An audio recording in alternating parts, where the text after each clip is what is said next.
What's up, friends? Enjoying a cup of coffee, middle of the afternoon.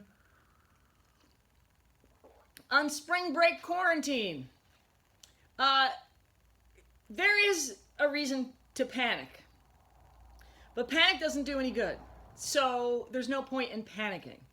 Can't get anything done, can't focus, you got fear churning through your system. It actually makes you sick. It's a visceral reaction that doesn't lead to any logical or helpful long-term conclusions. But good news is they're realizing that some drugs that they've used to treat malaria in the past are proving to be successful in treating those that have contracted the coronavirus.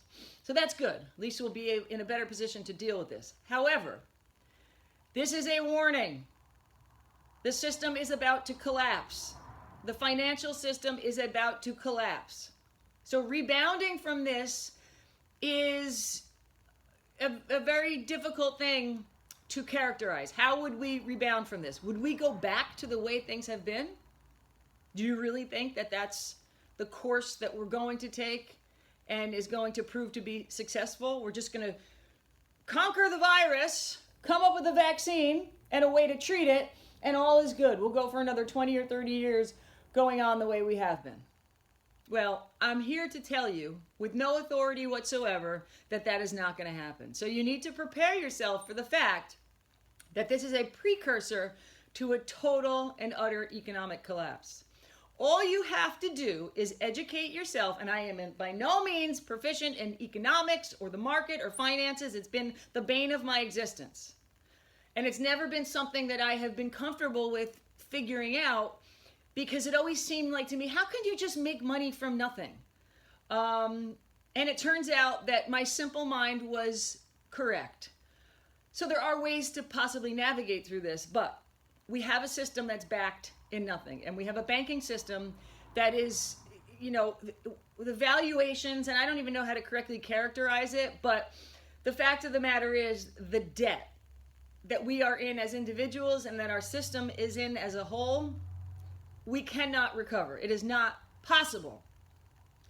And then from this situation alone, just shutting down all of these industries for the short amount of time we've been doing so, it is not possible to recover. Look what happens to a business when Black Friday doesn't go well. Look what happens. The numbers are catastrophic. All of these industries have been shut down for, are we going on 2 weeks now? At least a week, let's say, that it's really, been as extreme as it has, and no end in sight. I mean, they're giving a date, but we don't know if that's going to be extended or not. So you have to start changing the way you view everything that you have done in the past. Everything. The way that we live, the things that you buy. You have to reassess everything. And you can't look at it like, oh my God, what am I going to do with this? What am I going to do without that? What am I going to do?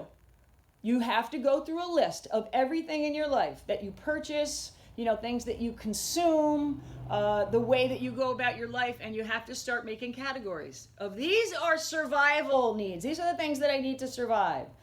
These are the things that make my life a little bit easier.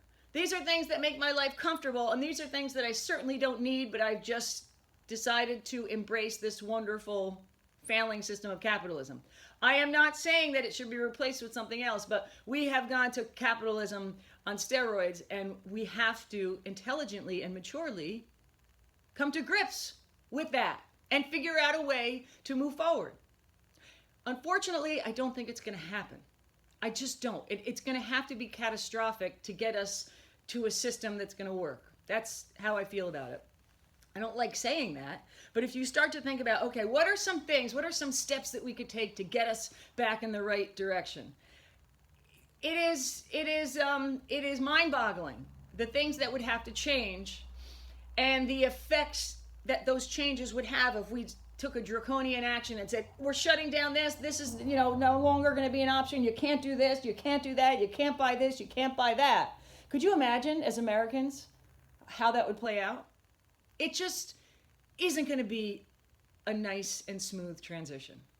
And I don't have any authority, right? I could be totally wrong, right? I could be wrong. I'm not, but I could be. And so you can choose to say she's nuts and she's totally wrong and I'm not going to worry about it. That's your business. I'm just telling you the things that are coming into my mind, and I am preparing myself for mentally, spiritually, logistically.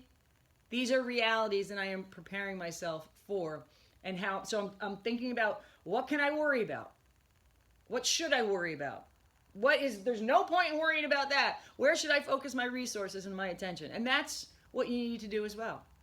You need to realize that the way that we have lived has been counterproductive for longevity and the health of a citizenry or a population. That's not a blame thing. We have all participated in that. But I'm just saying, this is a really good time to do some deep, deep soul searching. Some of you don't even have the capacity to not even to understand what I'm saying, or to you just don't have the capacity. It's not a judgment. You just don't. Others do, and I think you're probably going through the same thing. For some of you, you're right on. You're probably doing better than me. Some of you have been living more self-sufficiently. And you should share those skills that you have. That's the other thing I want to say. Start sharing the skills that you have. Stop, I'm not saying you can't go on Facebook. The memes are cracking me up. I'm having a good time looking at all that stuff. It's, relieving some of the stress. But others of you have skills, so instead of just, sharing useless crap online, why don't you start making some videos? If you know how to bake bread, and you're in my neighborhood, show me. It might resonate with me. I may like you. I like to watch you. Show me how to bake some bread. Some of you know how to do canning and jarring. Why don't you start sharing this? Some of you know how to sew. Share some of that stuff. And, we'll see what happens on the other side of this. But I'm telling you, going back to the way things were is going to be a disaster.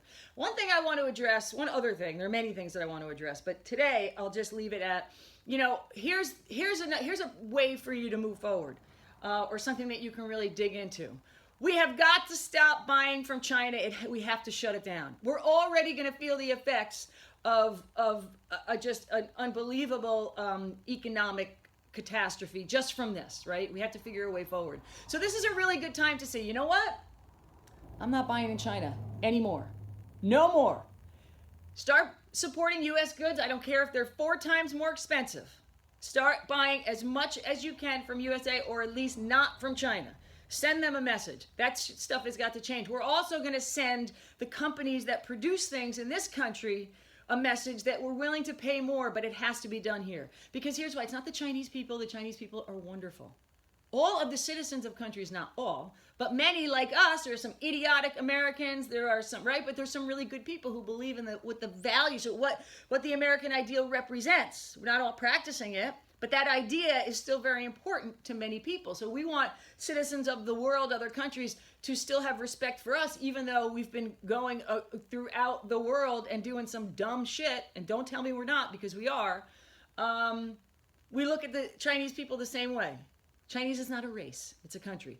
But the Chinese government and the Chinese system is a disaster, okay? And so the reason this happened is because they don't have an FDA. They don't have systems in place that have zero tolerance for practices that create a catastrophic health risk to not just their population, but the entire world. Think of those people first. So they're allowed to have these markets and engage in food production and all these other things that put their people at risk, and there's nothing those people can do about it. So we should be looking sympathetically to the people of China, because we're the ones that allowed that to happen. We, kept our eye out a little bit if you're going to make stuff for Americans, but those people, some of those people are slaves. I don't want to talk about our past slavery. I want to talk about the slavery of people now that are making shit that we just fill the landfills with. This is the value system that we have to adopt. This is the consumer philosophy that we have to adopt. And again, I'm not preaching like I'm better. These are the conversations that I'm having with myself. Moving forward, shit has got to change. And those are the actions that I'm going to take. But this absolutely came from Wuhan, China. It's the Chinese Wuhan coronavirus. Ebola came from the Ebola River. Spanish flu, okay? So that's not a racist thing to call the Wuhan virus from China. That's a fact. We supported that by not caring where our goods are coming from and how they're being produced. So there's no blame here. And all of these other policies where we start to talk about right, left, and you hate people and you don't hate people, we have to start looking at an immigration policy. It's a difficult thing, and it should not be done with a lack of care or compassion for other people. Of course not. Nobody's saying that. But this is what happens. Our first response, or not our first response, but after a while, some people came around to shut the border down. Mexico was like, guess what? We're building a wall. So that is not a value judgment. That's a strategic and logistical decision that has to be done for very specific reasons. And I'm not saying that, I'm not promoting that as a point in and of itself. I'm just saying we have got to start being more, we're supposed to have this great education system, and we are just about as dumb as we could possibly be. And I'm saying we, collectively. Because if we're not part of the solution, we are part of the problem. And that's what we need to take away from this moving forward. I'm telling you guys, I'm not being an alarmist, but shit is going to change and it's going to get bad quick. It may not be tomorrow. It may not be after this. We may have a time where we start to recover. But the financial system as it exists, not just globally, but in this country, cannot go on. It's not possible. Things have to change. And unfortunately, there's not going to be an intelligent collective of how things can change. It's going to have to be a disaster worse than this before it gets better. So look, here's what I'm saying. Don't fret. God has a plan. You may not believe in God, but somebody's got a plan. This has to be intelligent design. It can't be random. So start to think about your value system and the things that are important to you. And what would you do in time of crisis? And have these conversations with the people that you love. And stay calm, because panic isn't going to do any good. That's my advice. That's what GritFit is all about. Grit, general reconnaissance, intelligence, training. We have got to start being more intelligent. That's my words for the day. All right, you guys have a good one. Stay calm, and we will get through this. Hoorah!